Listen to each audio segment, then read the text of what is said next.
Le guerrier invincible. Un jour, en rentrant chez elle dans la forêt, une petite lapine entendit une voix retentir à l'intérieur de sa grotte. Je suis le guerrier invincible qui fait des milliers de pas.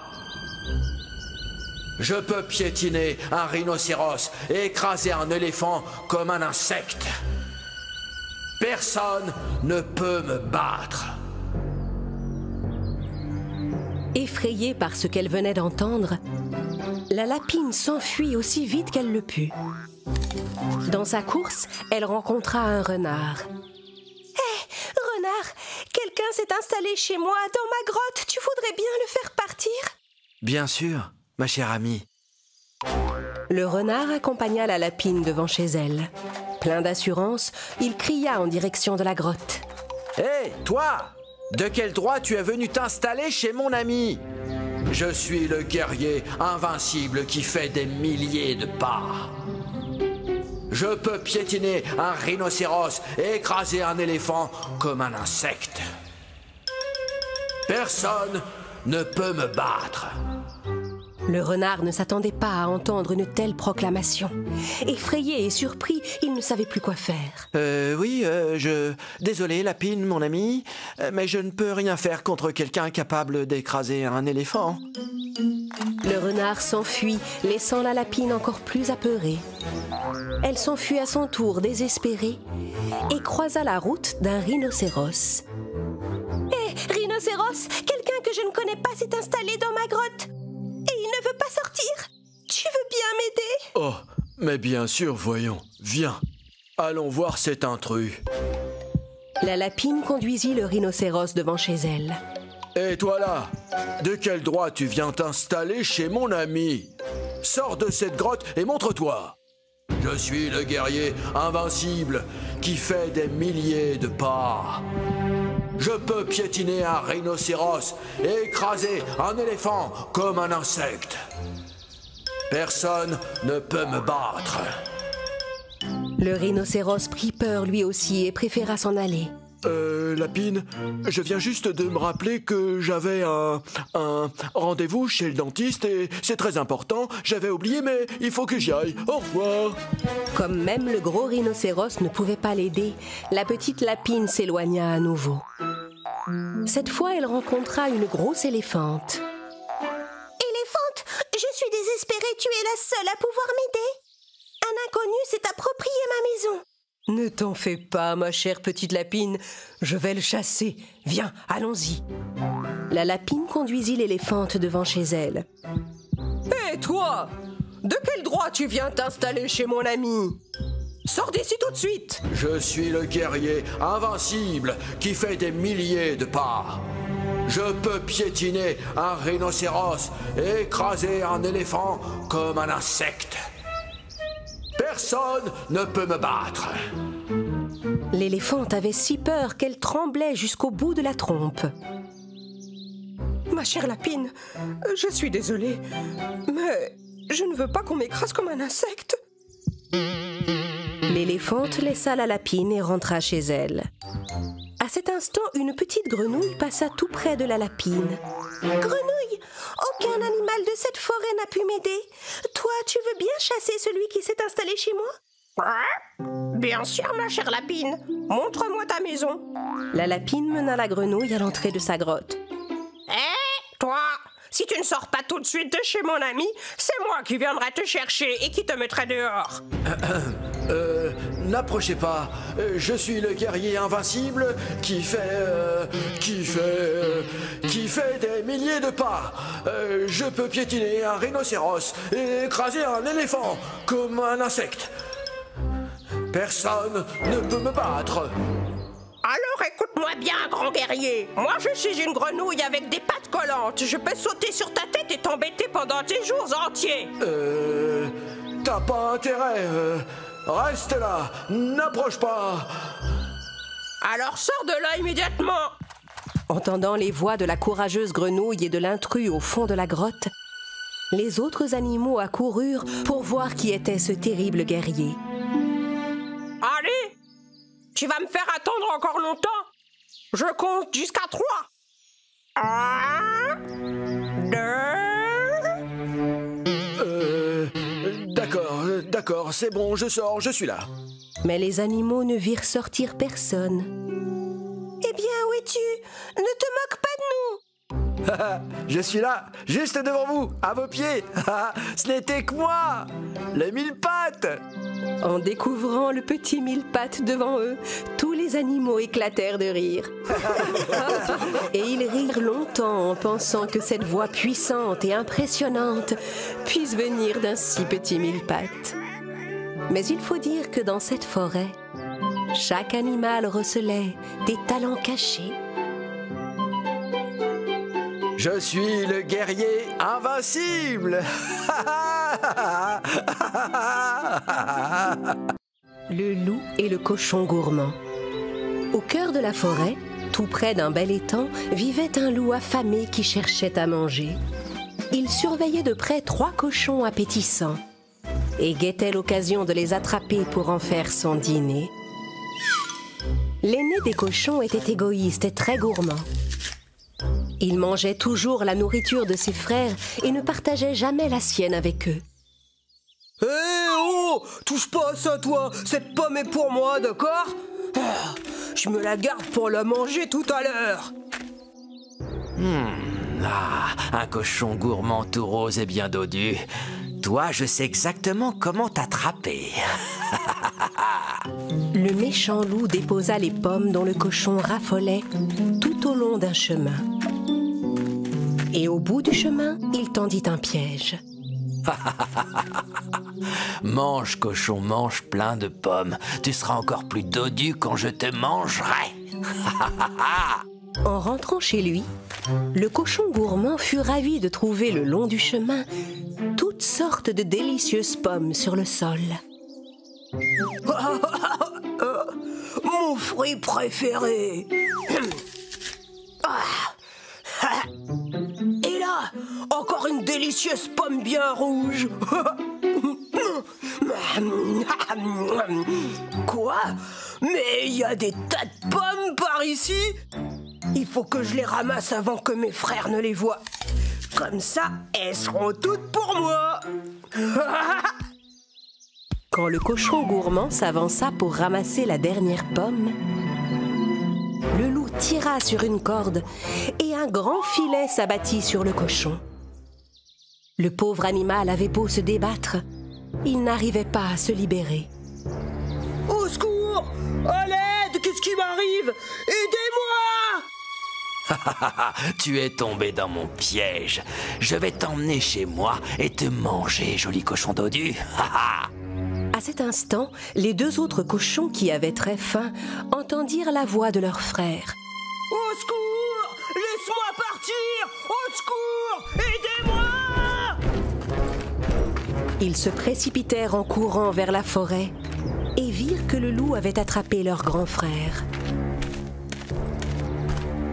Oh non, il faut qu'on le délivre. Mais je ne suis pas assez fort, moi. Et puis, ce grand loup me fait très peur. Malgré tout, les courageux petits cochons décidèrent de secourir leur frère. Ils suivirent le loup jusqu'à la tanière où il déposa l'énorme cochon. Fatigué d'avoir porté sa lourde proie, le loup s'endormit devant sa grotte. Hey, psst, hey. Quoi? Il y a quelqu'un? Chut, pas de bruit. On est venu te libérer.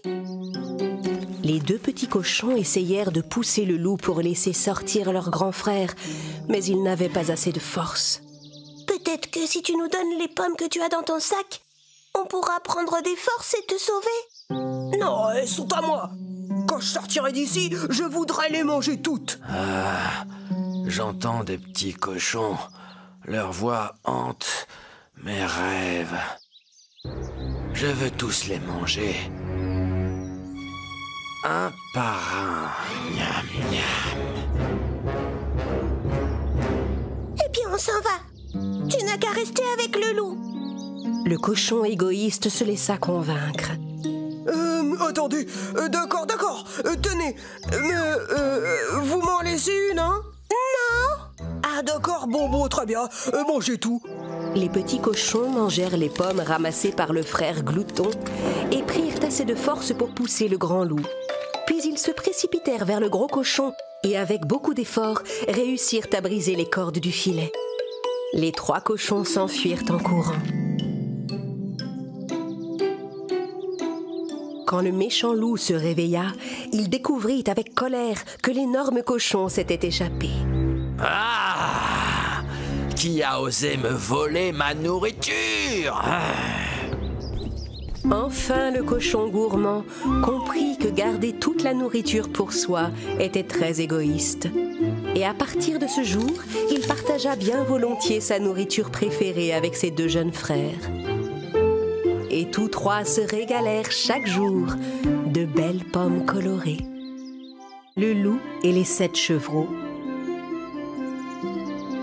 Il était une fois un loup qui avait toujours faim. Il mangeait beaucoup, mais ce n'était jamais assez pour satisfaire son appétit. Ah, j'ai encore tellement faim. Jour et nuit, il rôdait dans la forêt à la recherche d'une nouvelle proie. Un jour, le loup affamé découvrit une petite cabane. Il décida d'aller se cacher pour l'épier. Et quand il fut assez près, tapi derrière un arbre, il vit que c'était une maman chèvre et ses 7 petits chevreaux qui vivaient là. Miam, avec un tel repas, je peux tenir une semaine. Le loup rusé surveilla discrètement la cabane jusqu'au lever du jour. Le lendemain matin, la maman chèvre embrassa ses 7 petits avant de sortir. « Les enfants, je vais au marché pour acheter de bonnes choses à manger. Je compte sur vous pour être sages. Soyez prudents et surtout n'ouvrez la porte à personne. » D'accord, maman. C'est promis. À tout à l'heure. Oui, compris, maman. La maman chèvre quitta la maison pour se rendre au marché. Le loup, qui épiait toujours la cabane en secret, profita de l'occasion et bondit vers la porte. Mais il lui fallait trouver une ruse pour que les chevreaux acceptent de lui ouvrir. Le meilleur moyen de berner ces chevreaux pour les attraper, c'est de trouver un bon déguisement. Pour commencer, le loup alla enfiler une vieille robe. Puis il abaissa ses oreilles et se fabriqua 2 fausses cornes de chèvre avec des morceaux de bois.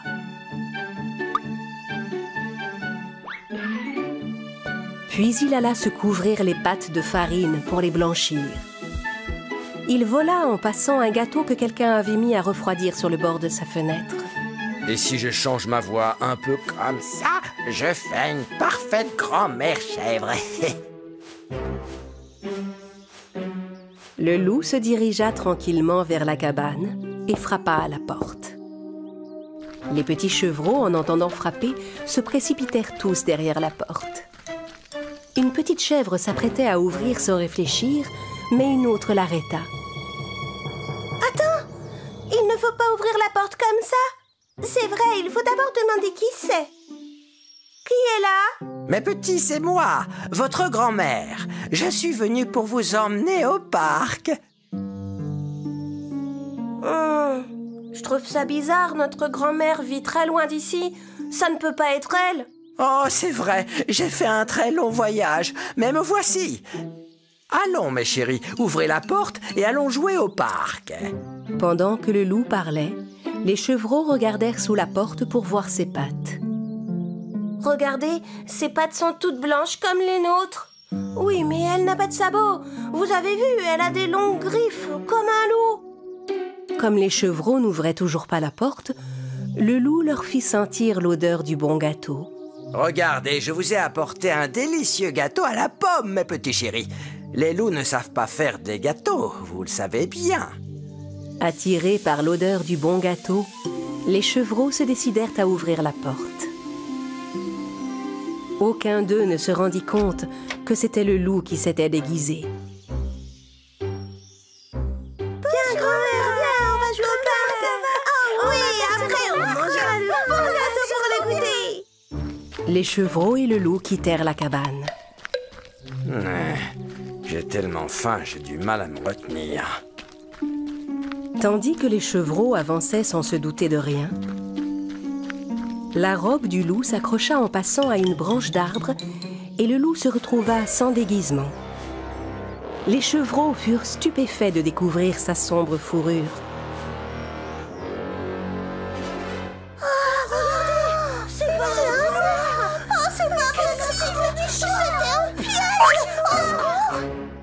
Quand le loup comprit qu'il était démasqué, il releva ses oreilles, montra ses crocs et bondit sur les chevreaux.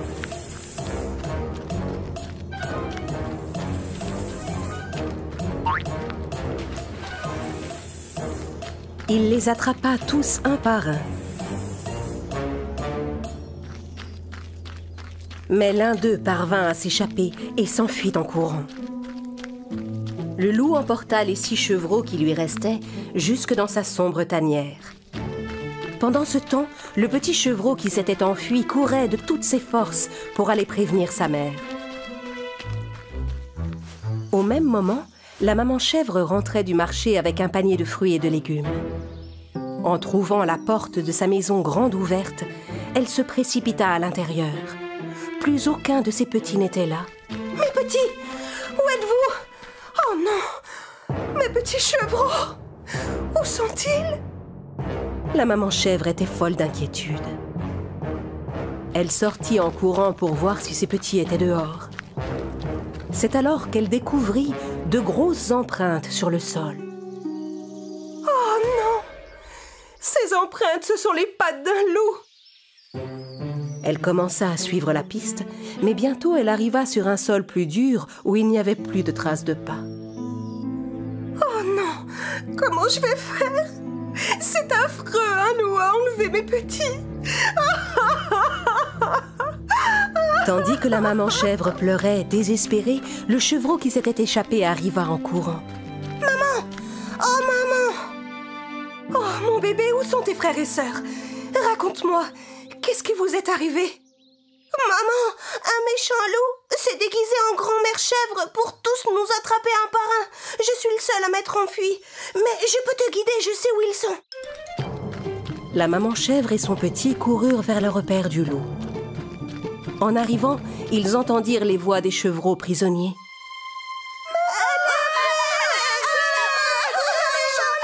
Écoute, c'est ici que vit le loup. Il faut qu'on trouve le bon moyen de les sortir de là. La maman chèvre et son petit élaborèrent un plan pour sauver les autres petits chevreaux. Ils se placèrent devant l'entrée de la grotte du loup et formèrent l'ombre d'un gros ours en joignant leurs pattes. À l'intérieur, le loup s'apprêtait à dévorer les chevreaux quand il aperçut l'effrayante silhouette d'un ours. Hein? Qu'est-ce que c'est que ça? On dirait un gros ours. Je suis un ours énorme et je meurs de faim. Je crois que seul un bon loup pourra calmer mon appétit.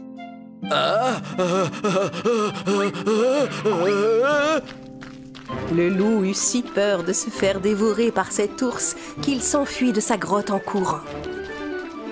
Non! À l'aide! Un ours! L'ours va me manger! Un ours! Au secours! À l'aide! À l'aide!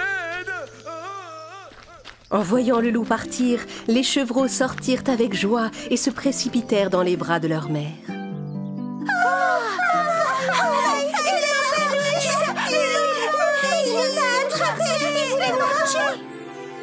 À partir de ce jour, la maman chèvre et ses 7 chevreaux vécurent une vie paisible dans leur charmante cabane.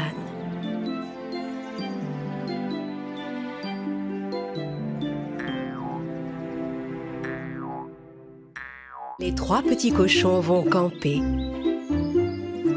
Il était une fois, dans un coin charmant de la forêt, 3 petits cochons qui vivaient heureux avec leur maman. Un jour, le petit cochon Sniff, son grand frère Snaf et l'aîné des 3 cochons Snouf dirent à leur mère qu'ils avaient envie d'aller camper.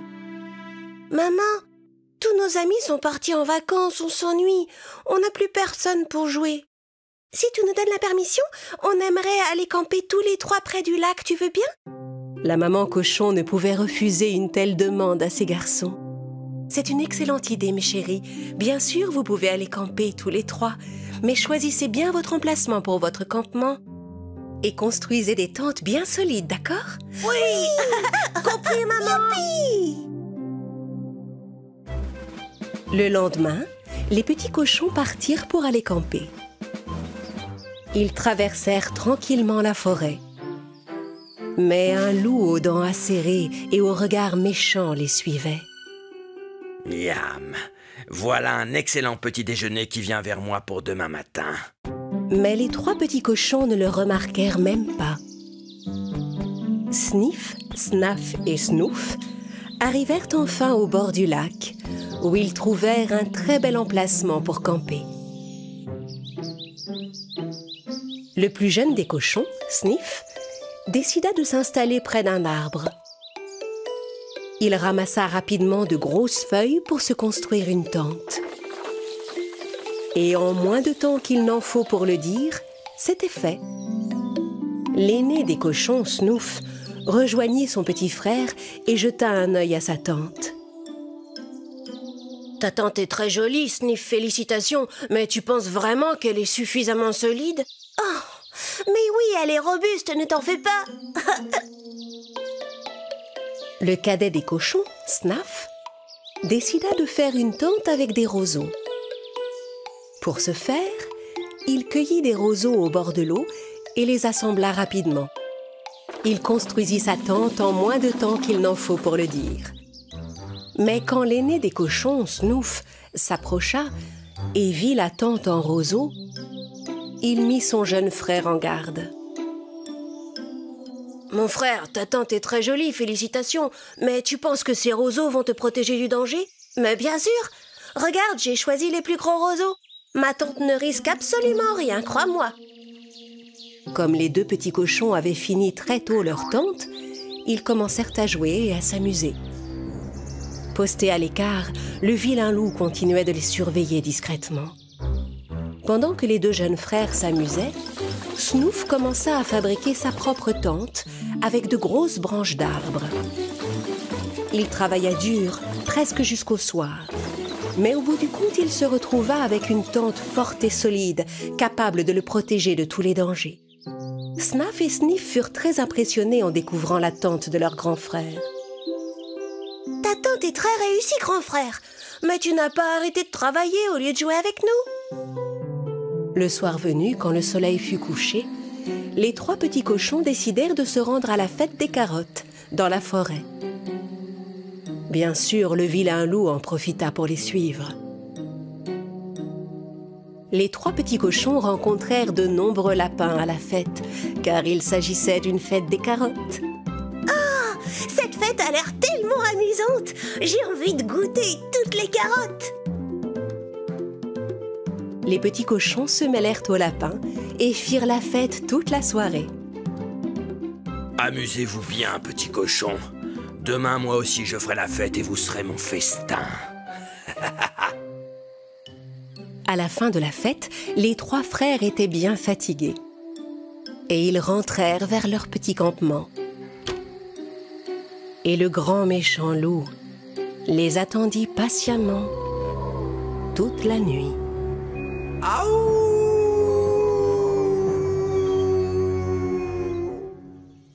En se réveillant le matin, Sniff entendit une grosse voix à l'extérieur de sa tente. « Sors de chez toi, je compte jusqu'à 3. Ou d'un seul souffle, petit cochon, je détruirai ta tente. » Ma tente est très solide. Tu ne peux rien faire contre elle. Très bien. 1, 2 et 3. Le loup inspira, puis souffla tellement fort qu'il fit s'envoler toutes les feuilles de la tente du petit cochon.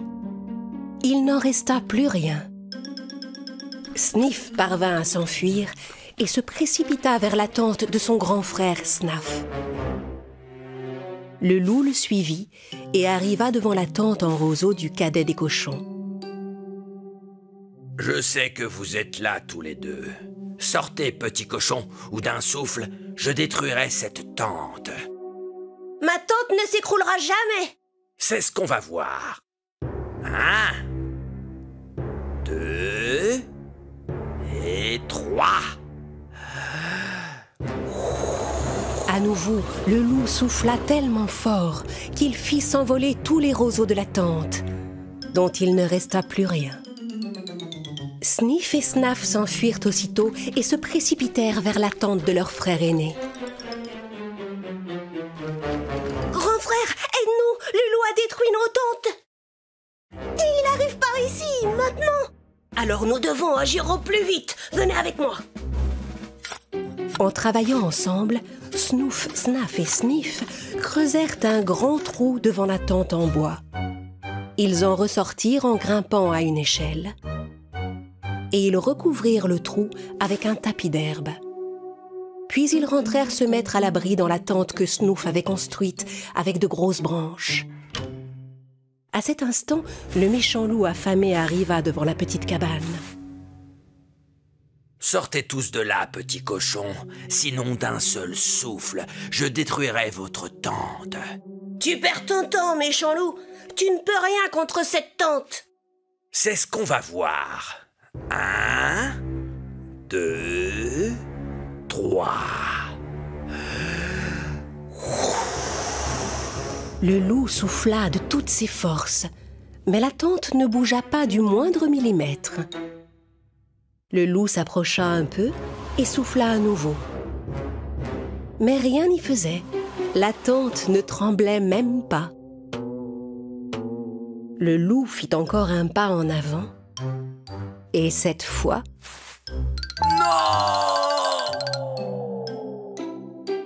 il tomba dans le trou creusé par les petits cochons. Comme ils avaient entendu le loup tomber, les petits cochons sortirent de la tente et s'enfuirent en courant sans s'arrêter. Les 3 frères rentrèrent aussi vite qu'ils le purent chez leur mère et lui racontèrent ce qui s'était passé. Oh, maman, tu avais raison. On aurait dû être plus prudent en allant camper. Ça, c'est vrai. On aurait dû vérifier attentivement les environs avant de s'installer. Et surtout, on aurait dû construire des tentes avec des matériaux bien solides.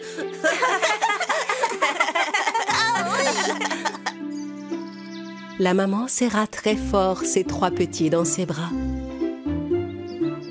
Et les 3 frères passèrent tout le restant de l'été à jouer ensemble et à s'amuser.